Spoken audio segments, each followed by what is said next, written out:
希望能够恢复正常的生活了，这个疫情早点过去，希望可以正常上班、正常生活。就是想这个疫情，全世界的疫情快点过去，让全世界的人可以生活稳定，开开心心过好每一天。我們中國一定要好，中國好嘅話，我們就會好。我嘅心願可以咁講，我都好想香港繼續可以向前行，繼續能夠好平穩咁去發展。我嘅期望就話，都係做好自己嘅崗位，讓我啲小朋友咧喺未來嗰個點樣能夠爭取到更好嘅位置，去幫助國家嘅發展。2021年，我的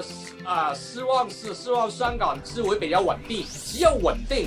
我們香港的經濟才能夠發展我們可以安居樂業其實我也希望我們香港能夠同我們祖國能夠融合，將來一定要參加呢個大灣區的發展。如果我們的年輕人能夠重視呢個大灣區發展，我相信我們香港的未來還是不錯的。